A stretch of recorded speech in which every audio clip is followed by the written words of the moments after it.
Um, what would your advice be to somebody who has listened to this and says, but he's still got one last question on their mind? Is there a career here?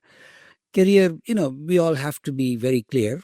I have a family. I want to make sure my family is comfortable while I am serving a greater cause. Is there a career here? And what sort of careers you see emerging in the next 20, 30, 40 years that a young man today can say, that's not a bad career to be in. That's a good career to be in. First thing I think is for any young person is, and those who are just joining college, is to find something you really like, your subject, what it's going to be. Whether it's going to be computing or whether it's going to be engineering, and what type of engineering, or it's going to be economics. So I think find something that you like and that absorbs you and interests you. And I think that's the skill set. And this years of your college education, your university education, is to develop the skill sets and to develop how to gain new skill sets in future, because I think that's something also you learn. I think the question then is that, and so choose your career based on that. But I think whichever career you choose, what problems do you apply your skills to? And I know that there are startups in India, there are tech companies in India who are working on problems that link to agriculture, though they are sitting in offices in Mysore or Bangalore.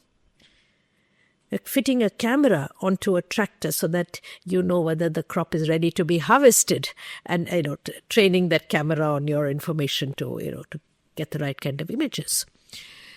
So I think we have to stop seeing first agriculture as just something which is happening on the field. And I think we started with that today when we said it is from before the crop is grown.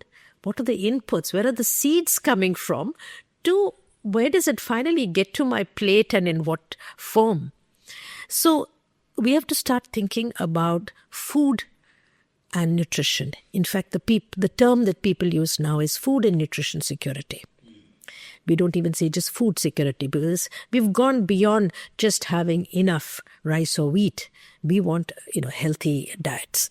So once you start thinking about this whole chain, then the kind of applications or the kind of problems that you're going to is so many sectors of the economy. Yes.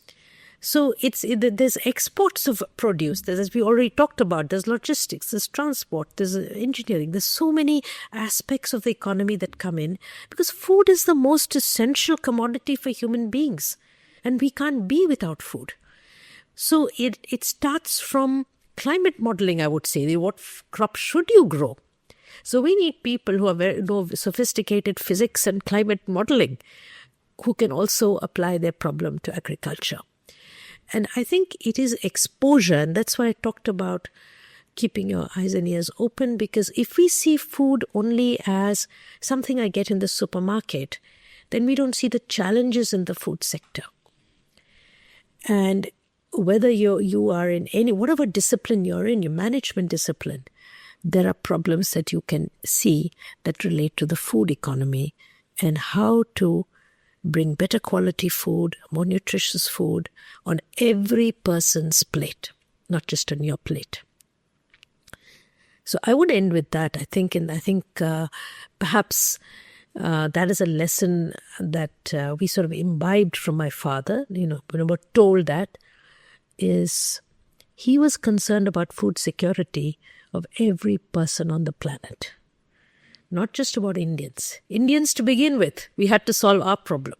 So I think if we have a concern which is beyond us, yes, have your career, do something that you like and that you find interesting, but see if you can also address one of the biggest challenges of the globe.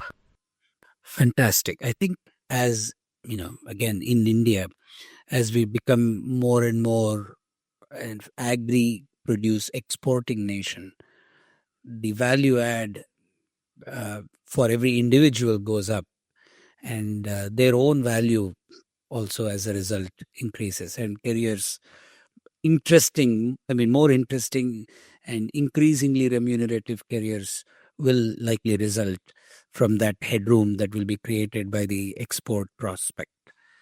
I think this has been a fascinating conversation.